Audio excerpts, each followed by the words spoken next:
አሜሪካና ኢራን በፓኪስታን ዋና ከተማ ኢስላማባድ ውይይት ላይ ድርድር ላይ ነበሩ።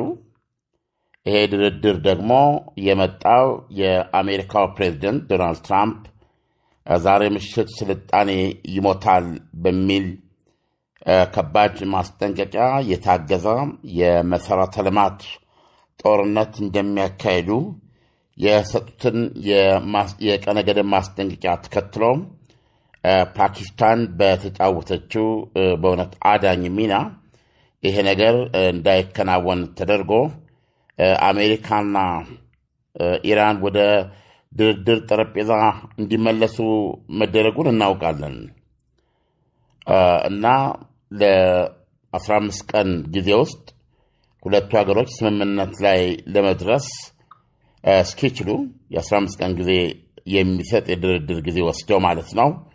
እስከዛ ጊዜ ድረስ ደግሞ አወዛጋቢው የሆርሙዝ ሰርጥ እንደ በፊቱ ከጦርነቱ በፊት እንደነበረው ዓለም አቀፋዊ የመተላለፊያ ሆኖ እንዲቀጥል ስምምነት ነበራቸው። አሁን አዲሱ ዜና የአሜሪካው ምክትል ፕሬዚደንት ጄዲ ቫንስ የተመራው የልዑካን ቡድን ከኢስላማባድ ፓኪስታን ወደ አገሩ በመመለስ ላይ መሆኑን አስታውቋል። ውይይታቸው ኢሳያስ አልተሳካም፣ ከሽፏል።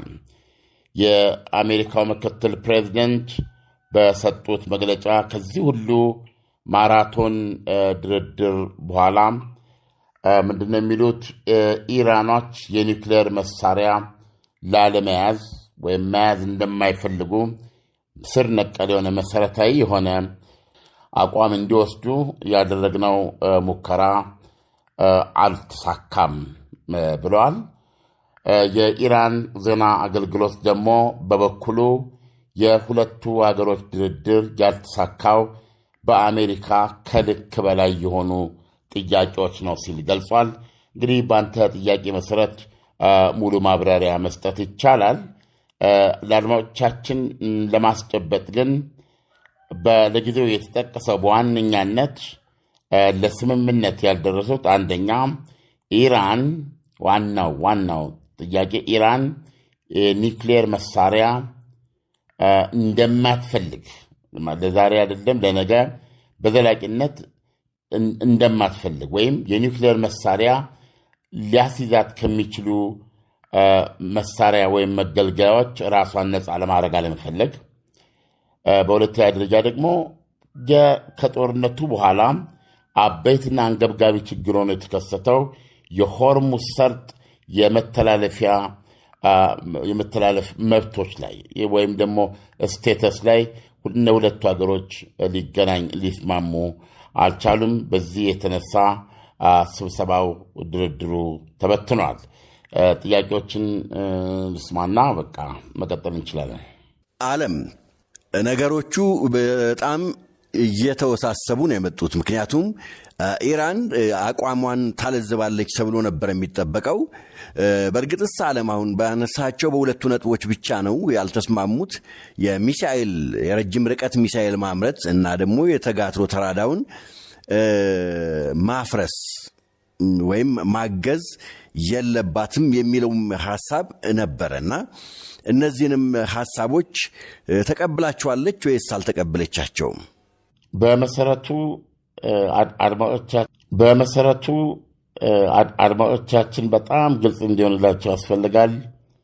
ከአሜሪካ ጋር የነበረው የድርድር ነጥብ በእነዚህ ሁለት ወገኖች መካከል የኒውክሌር ፕሮግራሟ ነው። የኒውክሌር ፕሮግራሟ ባጭሩ የኒውክሌር ቦምብ የመያዝ እቅዷን፣ ህልሟን፣ ሐሳቧን እርግፍ አድርጋ እንድትተው 60% የበለጸገውን ዩራኒየም እንድታስረክብ እና በሀገሯ የሚገኙ የኒውክሌር ማብለያዎችን እንድታፈራርስ እና በአጠቃላይ ዜሮ ምንም አይነት የኒውክሌር እንቅስቃሴ እንዳይኖራት እና ነገር ግን ለሰላማዊ ዓላማ ፈልጓሉ የምትለውን ደግሞ ደጋግመን ብለናል። በአሜሪካ በኩል ያለ ሐሳብ ከሰላጤው ሀገሮች ጋር ተነጋግረን ከነሱ ጋር በነሱ ገንዘብ ቢያስፈልግ በራሷ ኢራን ግዛት ውስጥ የኒውክሌር በዓለም አቀፉ ድርጅት ወይም በና አሜሪካ በጋራ ወይም በሚወጣ መመሪያ መሰረት እነሱ በሚቆጣጠሩት የዩራኒየም ማበልጸጊያ ማዕከል አማካኝነት ለሰላማዊ ዓላማ የሚያስፈልጋትን እንደሚያቀርቡ ነበረ የአሜሪካ አቋም። እዚህ ላይ ተመስርቶ ኦማን ላይ 5 ጊዜ ሮም፣ ከዛ በኋላ አሁን ደግሞ 2 ጊዜ ጄኔቭ ላይ ተነጋግረው ነበረ ከጦርነቱ በፊት። አሁን መጨረሻ ላይ የተጨመሩት በተለይ የኢራን የሚሳኤል ምርትን በተመለከተ ርቀቱ እንዲገደብ ለምሳሌ ከ1200 እነዚህኛው የምናነባቸው ለጊዜው በይፋ የማይናገሯቸው ናቸው። ያን ጊዜ ደግሞ ሲናገሩ ምናልባት ልዩነት ሊኖር ይችላል። ግን በተደጋጋሚ የወጡት ከ1200 ኪሎ ሜትር በላይ ርቀት መሄድ የሚችል ሚሳኤል እንዳታመርት፣ ሁለተኛ በአጭርና በመካከለኛ ርቀት በዚህ ስር ያሉትንም ቢሆን የምርት መጠኗ ገደብ እንዲጣልበት ይጠይቃል። ሁለተኛው ይሄ ባለፈው ጄኔቭ ላይ አሜሪካ ለማንሳት በደብዳቤውን አቅርባ ውጭ ጉዳይ ሚኒስትር አባስ አርጋቺ በጣታቸው ሳይከፈት የቀረ ደብዳቤ ነው።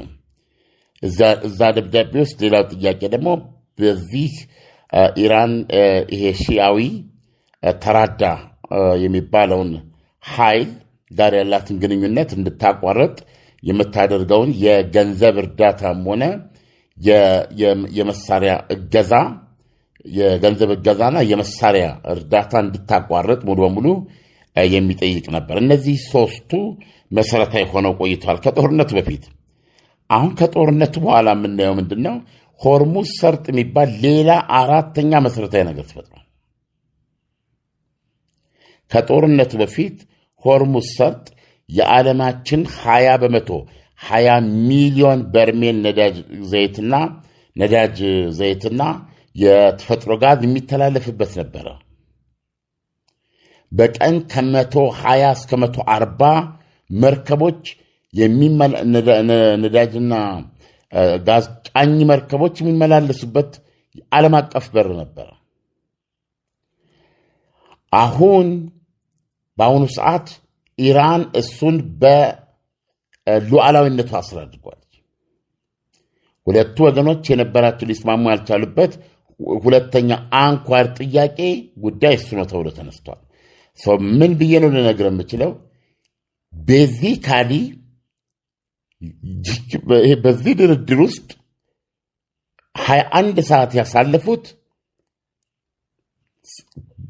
ኦማን ላይ 5 ጊዜ፣ ሮም 6፣ ከዛ በኋላ ጄኔቭ 2 ጊዜ የተደራደሩበት የኒውክሌር ጥያቄ ራሱ አልተፈታም ሆነ። ከ6 ሳምንት ጦርነት በኋላ ይሄ ሁሉ ቦምብ ተጥሎ ያ ሁሉ ሚሳኤል ተተኩሶ ምንም የተለወጠ ነገር የለም። የኒውክሌሩ ላይ ጭራሽ ከጦርነቱ በፊት የነበረው የኒውክሌሩ ጉዳይ ከጦርነቱ በፊት በነበረበት አለመግባባት ላይ ነው የፈረሰው። በእንቅርት ላይ ጆሮ ደግፍ እንዲሉ አሁን የኒውክሌሩን ያህል ሁለቱ ሀገሮች ሊስማሙ ያልቻሉበት አዲስ ክስተት ሆርሙዝ ሰርጥ በሩ ጉዳዩ ነው። የሚሳኤሉና የተጋትሮ ተራዳ የምትለው ሳይጀመር ሳይነካ ሳይባል ማለት ነው። ኢራን በዚህ ጉዳይ ላይ ተናግራለች። በሚሳኤሉና በዚህ በተራዳ ኃይሉ ጉዳይ ቶታሊ አይነሳም፣ ነን ኔጎሽብል የሚል አቋም ነው ያላት ከጦርነት በፊት። በጣም እርግጠኛ ነኝ የበለጠ ዝርዝር ሲሰጡ እናውቃለን። በዚህ ጉዳይ ላይ ኢራን አልተደራደረችም፣ አትደራደርም። ስለዚህ መደራደር የሚችሉት በኒውክሌር ጉዳዩ ላይ ነው። በሱም ላይ ከጦርነቱ በፊት ከነበረው አንዲት ፖይንት ሊቀራረቡ አልቻሉም።